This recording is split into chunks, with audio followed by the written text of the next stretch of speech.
Setelah bertahun-tahun jadi buronan Interpol gara-gara pelanggaran HAM, mantan Presiden Filipina Rodrigo Duterte ditangkap pada 11 Maret di Bandara Ninoy Aquino atas perintah Pengadilan Kriminal Internasional atau ICC. Sebelum menangkap Duterte, Interpol memang menerbitkan Red Notice.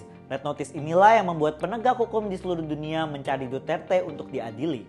Kejahatan yang dituduhkan ke Duterte gak main-main guys. Selama menjabat presiden dari 2016 sampai 2022, Duterte menjalankan operasi anti narkoba War on Drugs yang menelan banyak korban jiwa. Data resmi dari kepolisian Filipina nyebut ada lebih dari 6.200 orang tewas dalam operasi ini. Tapi kelompok hak asasi manusia justru percaya kalau angka sebenarnya jauh lebih besar, bahkan bisa nyampe 20.000 orang atau lebih. Korban-korbannya banyak yang dibunuh dengan cara eksekusi di tempat. Bukan hanya pengedar kecil dan pengguna narkoba saja, bahkan termasuk anak kecil. Bukan cuma itu, selama berkuasa Duterte juga membungkam media yang kritis. Salah satunya Rappler yang dipimpin jurnalis Perva Maria Ressa, jurnalis perempuan yang mengekspos kejahatan Duterte. Rappler berulang kali jadi target baik lewat tekanan hukum maupun intimidasi dari pemerintah.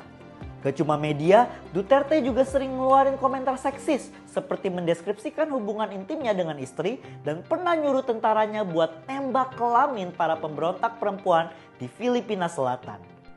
Awalnya, pemerintah Filipina masih ngeyel gak mau kerjasamalah sama ICC buat nangkep si Duterte.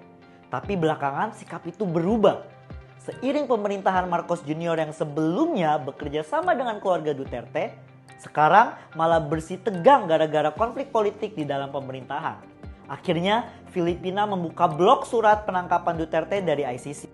Buat nangkep Duterte, Filipina menyiapkan lebih dari 7.000 personil polisi untuk jaga bandara dan pelabuhan.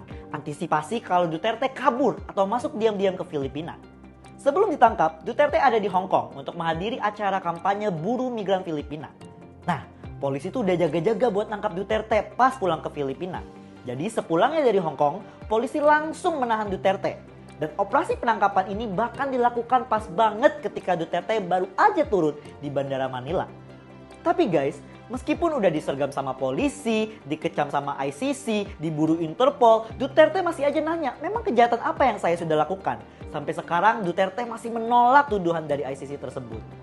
Waduh, gimana menurut kalian? Apakah akhirnya Duterte diadili atau bakalan lolos gitu aja karena kekuasaannya di Filipina? Coba komen di bawah ya.